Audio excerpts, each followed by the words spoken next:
जय श्री कृष्ण। आप सभी को फाल्गुन मास कृष्ण पक्ष विजया एकादशी की ढेरों शुभकामनाएं।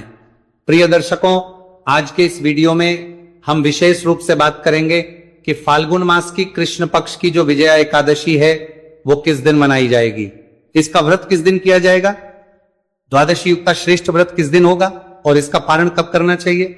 साथ ही आपको बताएंगे कि इस एकादशी की पूजा विधि क्या है, क्योंकि ये एकादशी अन्य एकादशियों से भिन्न है। मैं आरंभ में ही बता दूं, ये वो एकादशी है जिसका पूजन भगवान रामचंद्र ने किया था, और भगवान रामचंद्र ने जिस विधि से इसका पूजन किया था ना, वो विधि अन्य सभी एकादशियों से पूरी तरह से भिन्न है। इसमें दशमी तिथि को घड़े की स्थापना की जाती है, उसमें क्या वस्तुएं रखनी है, कैसे रखनी है, यह मैं आपको विस्तार से बताऊंगा।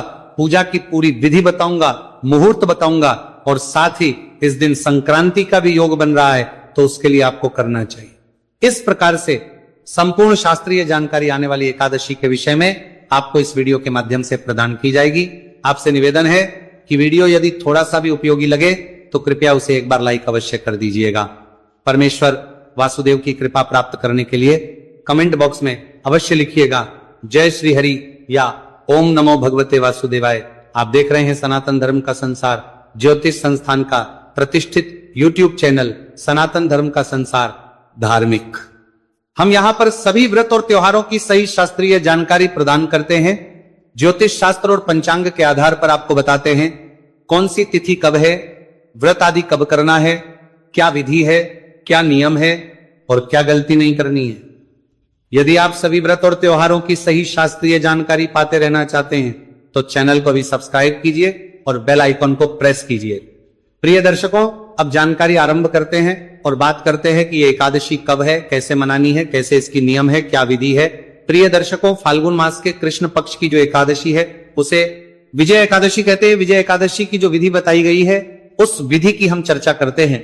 इसी विधि से भगवान रामचंद्र ने इस एकादशी का व्रत किया था और इस एकादशी के व्रत के पुण्य के प्रभाव से उन्होंने अपनी परेशानियों पर, विपत्तियों पर विजय प्राप्त की थी। इसीलिए इस एकादशी की महिमा सदा ही बहुत अद्भुत बताई गई है और यह विजय प्रदान करने वाली है। शत्रुओं पर विजय, शत्रु किसी भी प्रकार का क्यों ना हो, शत्रु केवल सामने दिखने वाला शत्रु नहीं होता, आर्थिक परेशानियां भी शत्रु होती हैं, मानसिक परेशानियां भी शत्रु होती हैं, परेशानियां भी शत्रु होती है। किसी भी प्रकार की पीड़ा परेशानी जो है, जो शत्रु के रूप में है, उसका नाश इस एकादशी के करने से होता है। इसके विषय में जो पद्म पुराण में लिखा है, भगवान श्री कृष्ण के द्वारा कहा गया है, उसका मैं वर्णन हूं कि जब भगवान रामचंद्र माता सीता की खोज के लिए निकले, उनको सब पता लग गया। अब उन्हें रावण पर विजय प्राप्त करनी है और समुद्र पार जाना है।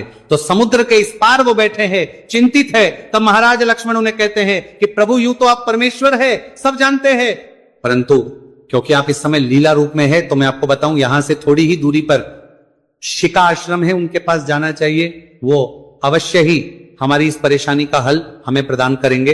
तो भगवान रामचंद्र जो है शिके आश्रम में जाते हैं। जब भगवान रामचंद्र में धूर्त रहेगा, रामचंद्र ऋषि के आश्रम पहुंचते हैं, उन्हें प्रणाम करते हैं, ऋषि उनके लिए आसन देते हैं, भगवान रामचंद्र विराजमान होते हैं, आतिथ्य सत्कार स्वीकार करते हैं।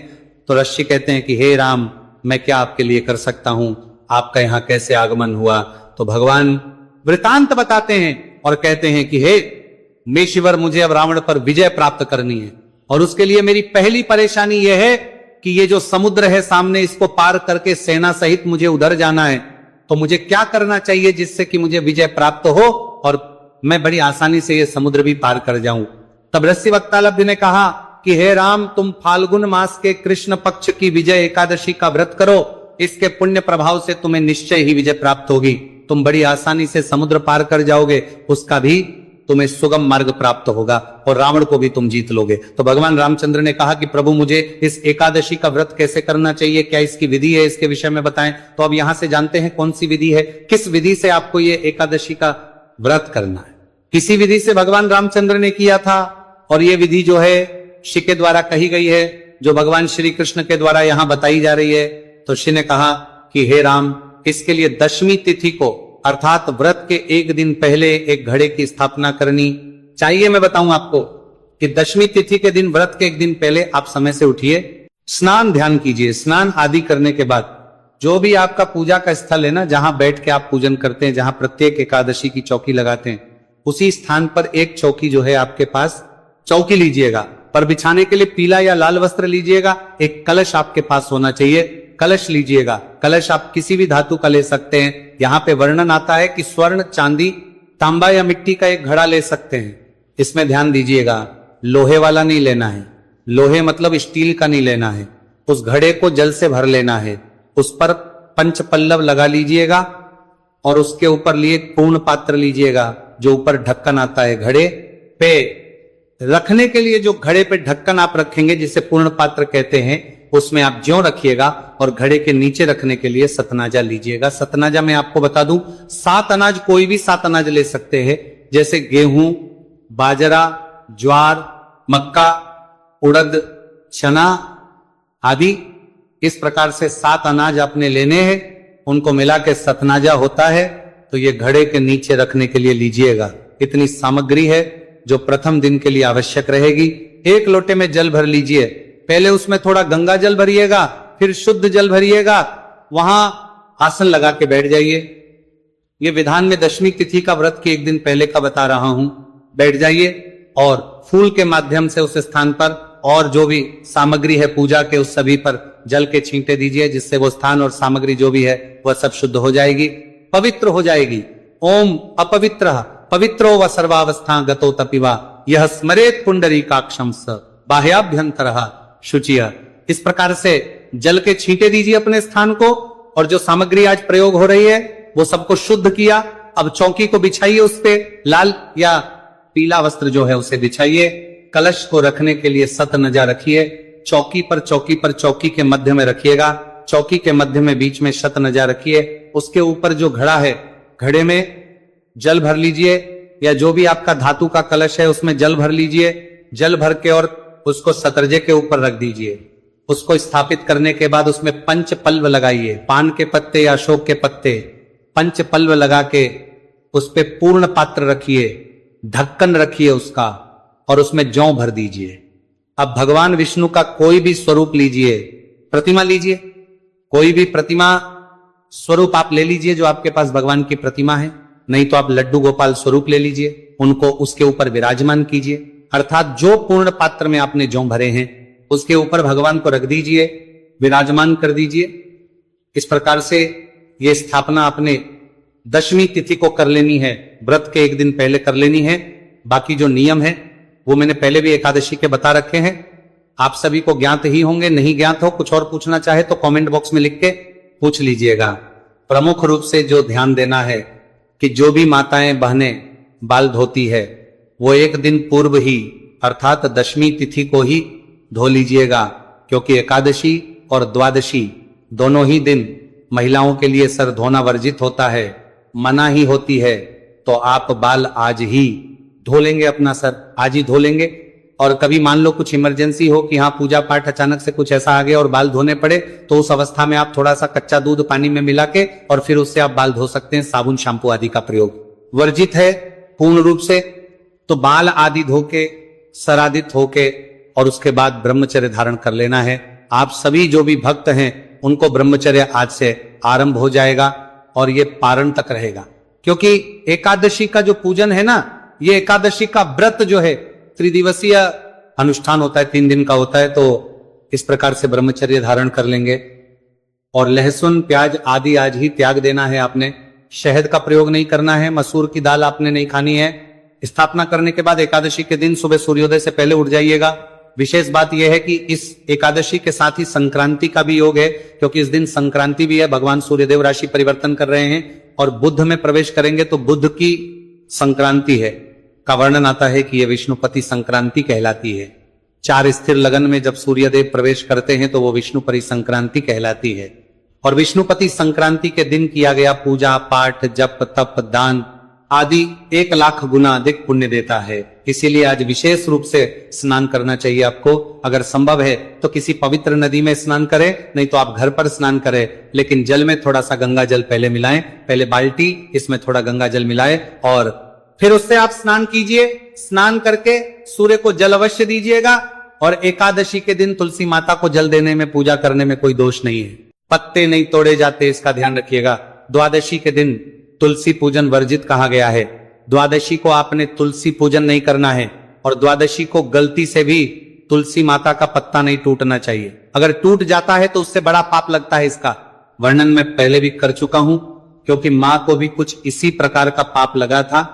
इससे संबंधित वीडियो मैंने बनाया था, उसको आप देख लीजिएगा। ध्यान रखिएगा कि अगर एकादशी रविवारी होती है कभी, तो फिर आप तुलसी को जल नहीं देंगे। यह मैं उन दिनों की बात कर रहा हूं जब एकादशी रविवार के अलावा अन्य दिनों में आए। कभी अगर रविवार ही एकादशी है तो फिर आप तुलसी पूजन नहीं करेंगे, सूर्य को अर्घ्य देंगे, और फिर आप भगवान नारायण का और एकादशी का पूजन करेंगे। आपने कलश की स्थापना कर ली है। आज के दिन आपको विधि विधान से पंचोपचार से जो है करना है, पंचोपचार से पूजन करना है।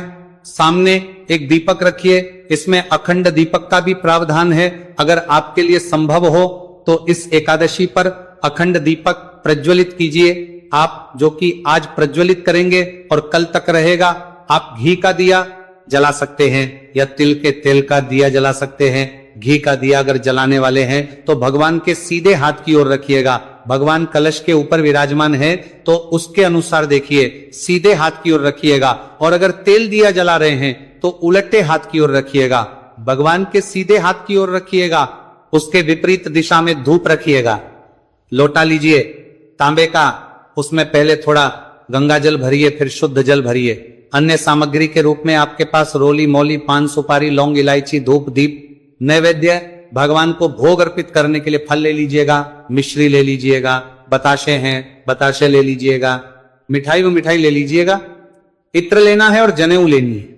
ये सामग्री है जो आपने लेनी है, सारी एकत्र करनी है और फिर लोटे में बैठ जाइए। सबसे पहले ये जो सामग्री है ना, जो अभी पूजा के लिए ली है, आपने इस पर जल के छींटे देके इसको शुद्ध कीजिए। बाकी इस स्थान को आप कल कर ही चुके हैं पवित्र, तो इस पर फूल के माध्यम से जल के छींटे दीजिए।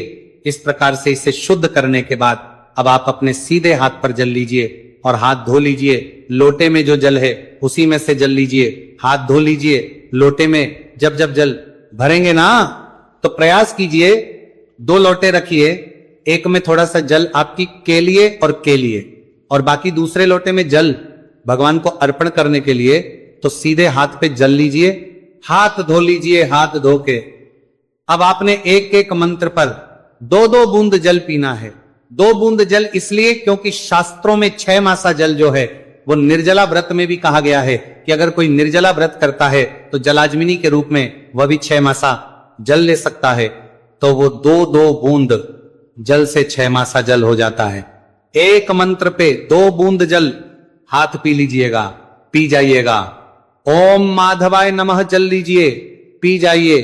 ओम केशवाय नमः जल लीजिए, पी जाइए। ओम नारायणाय नमः जल लीजिए, पी जाइए। ओम ऋषिकेशाय नमो नमः, हाथ धो लीजिए। अपने आप को तिलक कीजिए, मौली बांधिए। अब आप सामने रखे दीपक को प्रज्वलित करो, धूप को प्रज्वलित करो और व्रत पूजन का संकल्प अवश्य करो। संकल्प करने के लिए सीधे हाथ पे जल लीजिएगा। जल लेके 3 बार बोलिए ओम श्री विष्णु, ओम श्री विष्णु, ओम श्री विष्णु। अपना नाम, अपना गोत्र, जिस स्थान पर बैठकर संकल्प कर रहे हैं वहां का मकान नंबर, क्षेत्र का नाम, शहर का नाम, फाल्गुन मासी, कृष्ण पक्षी, एकादशी, भगवान नारायण, शत्रु, एकादशी, विष्णु, और यह संकल्प भगवान के चरणों में अर्पित कर दीजिए। संकल्प करने के बाद भगवान के उपचार से पूजा करेंगे।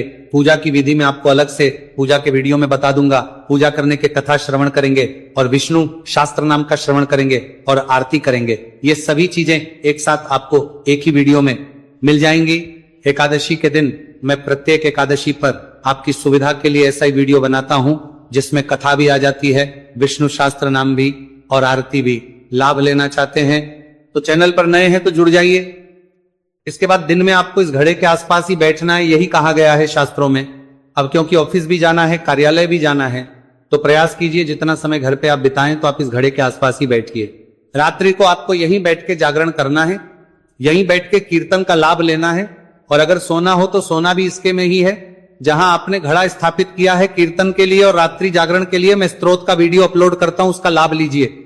उससे आपको कीर्तन का फल प्राप्त होता है और उसी से आपको जागरण का फल भी प्राप्त होता है। अगले दिन सूर्योदय से पहले उठ जाइए, पारण के लिए विधि विधान से पूजन कीजिए।